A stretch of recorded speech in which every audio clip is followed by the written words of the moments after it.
بسم اللہ الرحمن الرحیم۔ السلام علیکم ورحمۃ اللہ وبرکاتہ۔ پیارے دوستو، پھر سے ہم آپ کے لیے لے کر حاضر ہوئے ہیں مولانا قاری حنیف ملتانی رحمۃ اللہ علیہ کا بیان۔ دوستو، عنوان بتانے کی ضرورت نہیں ہے، آپ اسکرین پر دیکھ رہے ہوں گے، اسی عنوان پر حضرت بیان فرمائیں گے۔ چلے دوستو، دیر نہ کرتے ہوئے بیان کو شروع کرتے ہیں۔ سیدنا بلال حبشی رضی اللہ تعالیٰ عنہ ان غریب صحابہ میں سے ہیں جنہوں نے ابتداء اسلام میں بڑے دکھ اٹھائے،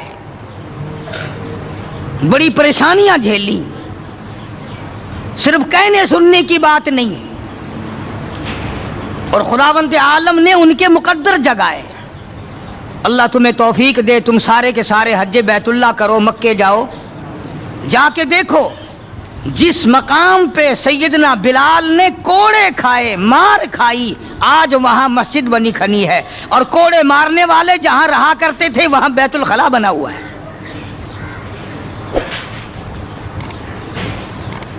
سرکار مدینہ صلی اللہ علیہ وسلم نے فیصلہ کر دیا، جو میرا ہے وہ میرے صحابہ سے پیار کرے گا، جس کو میری ساتھ دشمنی ہے وہ میرے صحابہ کا دشمن ہے۔ صاف فرما دیا، من احبہم فبحبی احبہم، جس کو ان سے پیار ہے اس کو مجھ سے پیار ہے، ومن ابغضہم فببغضی ابغضہم، جس کو ان سے دشمنی ہے اس کو میرے ساتھ دشمنی ہے۔ لیکن تم ہو شادیوں میں جا رہے ہو، اجی یہ اور معاملہ ہے، الیکشنوں میں سر پہ اٹھائے پھر رہے ہو، اجی یہ سیاسی معاملہ ہے۔ وہ صحابہ کرام کی عزت کے سامنے سیاسی معاملہ کیا ہوتا ہے؟ وہ کون سی سیاست ہے جو صحابہ کرام سے ہٹ کر ہے؟ وہ سیاست نہیں، وہ بدماشی ہے۔ کون کہتا ہے یہ سیاست ہے؟ اپنی عزت بناتے ہو، محمد کریم صلی اللہ علیہ وسلم کے یاروں کی عزت کو مٹاتے ہو۔